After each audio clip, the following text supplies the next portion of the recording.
তিনি রোনালদো। তিনি যখনই মুখ খোলেন কোনো না কোনো বিস্ফোরণ ঘটছে ফুটবল বিশ্বে। যিনি স্পষ্ট কথা বলতে কোনো দ্বিধাবোধ করেন না। মেসি থেকে ভ্যালেন্ডিয়ার রোনালদো, আবার রোনালদো থেকে মেসি ভ্যালেন্ডিয়ার নিজেদের সেরাটা দিয়েই ছিনিয়ে নিয়েছে। এভাবে চলছে দুই তারকা যুদ্ধ।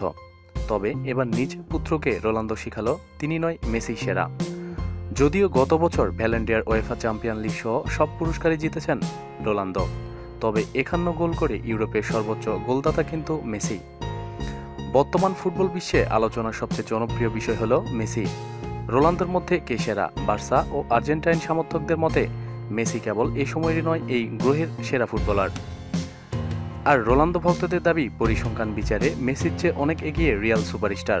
আলোচনা থামার কোনো নাম নেই, কারণ দলিলপত্র আর কৃতিত্বে কেউ কারো পিছিয়ে নন। তবে নতুন বছরের শুরুতে আবার আলোচনায় মেসি রোনালদো। তবে ফুটবলীয় বিচারে নয়, লড়াইটা ফিরে এলো ক্রিস্টিয়ানো রোনালদোর সন্তান প্রসঙ্গে। পর্তুগিজ সুপারস্টারের দাবি তার সন্তানকে বোঝানো হয় যে রোনালদোর চেয়েও সেরা ফুটবলার একজন আছেন, আর সেই একজন যে মেসি। সেটা তো না বললেও চলে। তবে রোনালদো জানান, জুনিয়র রোনালদো বেশ ভালোভাবেই এসব বিষয় মোকাবেলা করতে জানে।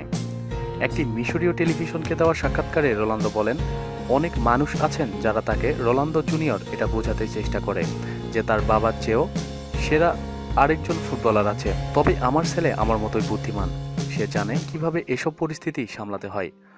রোনালদো আরও জানান, তিনি ছেলেকে সর্বদা ভদ্র হওয়ার পরামর্শ দেন। জুনিয়রও কি সিনিয়রকে অনুসরণ করে ফুটবলারই হবে? রোনালদো আশা করেন তার পুত্র তাকে অনুসরণ করুক। আমি তাকে জোরাজুরি করতে চাই না সে ফুটবলার হোক, এটাই আমার চাওয়া। তবে আমার পরামর্শ থাকবে সে যেন গোলরক্ষক না হয়। রোনালদোর কাছে জানতে চাওয়া হয় কাকে আদর্শ মনে করে বেড়ে উঠছেন তিনি। প্রশ্নের জবাবে রিয়াল তারকা বলেন, আমার নিজের একটা স্টাইল আছে, আমি কাউকে অনুসরণ করি না বা কারো মতো হতে চায় না। নতুন বছরের পরিকল্পনা সম্পর্কে পর্তুগিজ তারকা বলেন, এখন যেমন আছি ভবিষ্যতেও তেমন থাকতে চাই। রিয়ালে খেলে শেষ করতে চাই আমার ক্যারিয়ার।